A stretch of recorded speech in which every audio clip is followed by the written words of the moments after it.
अब बताओ कौन हो तुम? अदी मैं रहीम की बेवा। रहीम दुबई वाला, अरे आपका भतीजा जिसका इंतकाल हो गया है। हे अल्लाह, तेरे भी क्या निजाम है। दिमाग बुढ़ापे में कैसा हो जाता है, हैं? मुझे माफ करना बेटा, मेरी याददाश्त अब बहुत अच्छी नहीं रही, इसलिए पूछ लिया। रहीम को कैसे भूल सकती हूँ। मेरा भाई जावेद, फौतगी हो गई उसकी। उसका बेटा हैदराबाद गया था पढ़ने, अच्छा बच्चा था, सारे खानदान का सबसे होशियार बच्चा था वो, बहुत चाहने वाला बच्चा था। अल्लाह मगफिरत फरमाए। हाँ ये तो है थी, जाने वाला तो था। हाँ खैर, तुम कैसी हो अब? अभी भी शहर में ही रह रही हो? जी अदी, बच्चों के स्कूल के लिए वही बेहतर है, और मैं भी घर से कुछ सिलाई का काम कर लेती हूँ। माशाअल्लाह, अल्लाह तुम्हारी तकलीफ को आसान करे। यहाँ कैसे आना हुआ? अब्दुल भाई से पैसे लेने आई हूँ हिस्से के।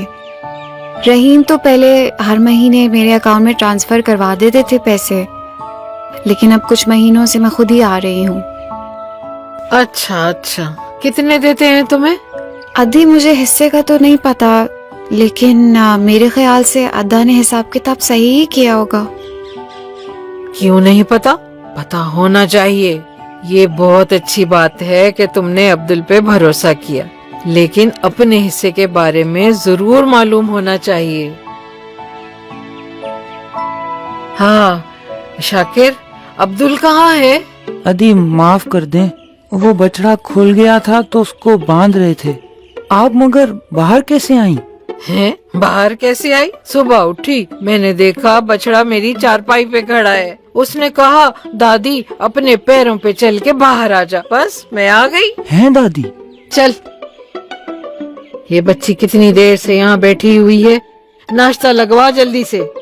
अब्दुल कहाँ है? मैं अभी पता करता हूँ। रहीम हक उसकी मगफिरत फरमाए। वैसे तो तुम्हारे शौहर को ये मालूमात तुम्हें बता देनी चाहिए, लेकिन उसके जाने के बाद अब ये जिम्मेदारी तुम्हारी है। अदी कौन सी जिम्मेदारी? बेटा, तुम्हें अपने हिस्से की सारी मालूमात होनी चाहिए। कितनी जमीन है, कितने मवेशी हैं, ये सब पता होना चाहिए। औरत को वैसे ही पूरा नहीं होने देते, मर्द ना रहे तो आधी भी नहीं छोड़ते। अस्सलाम वालेकुम दादी, कैसी तबीयत है आज आपकी? हिसाब देते हो रहीम की बेवा को? दादी, ना इन्होंने मांगा और ना मैंने दिया। किताब दिखाओ इसको। जी अदी। शाकिर, जल्दी से मेरी टेबल से रजिस्टर लेकर आओ। जी जी अदी, इस किताब में आपका सारा हिसाब है। आपके कितने मवेशी हैं, कितनी जमीन है, सब लिखा है। अदी, हमारे जमीनों पे पूरे साल गन्ना, गेहूं और बाकी कुछ मौसमी फलों की फसल लगती है। जमीनें अभी अदी, उनकी एक बहन और 3 भाइयों के नाम है। अदी जतो, दादी उनैजा इनकी बहन, जावेद दादा आपके ससुर, और उनके भाई दादा अकबर और दादा मोहसिन। कुल मिला के इन सब के 15 बच्चे हैं, जिनमें फसल और मवेशियों से कमाई हुई रकम तकसीम होती है। जावेद दादा के 4 बच्चे हैं, उनमें 1 भाई और 2 बहनें हयात हैं। जावेद दादा के 2 बेटे हैं, रहीम चाचा और इकबाल चाचा, और 2 बेटियां, फूफी सना और फूफी फातिमा। तो जावेद दादा के हिस्से से 2/3 हिस्सा दोनों बहनों में तकसीम होता है और बकाया दोनों बेटों में।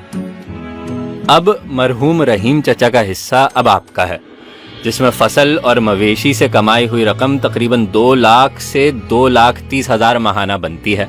तो अब तुम्हें पता है तुम्हारा हिस्सा कितना है, जब चाहो ले लो। नहीं अदी, ऐसी कोई जरूरत नहीं है अभी। हाँ, अभी जरूरत नहीं है, मगर जब भी कभी जरूरत पड़ेगी तो हिम्मत करके मांग लेना, क्योंकि ये तुम्हारा हक है। शुक्रिया। अब्दुल, अब से ये माहाना हिस्सा तुम इस बच्ची के अकाउंट में डलवाया करोगे, ठीक है? जी दादी।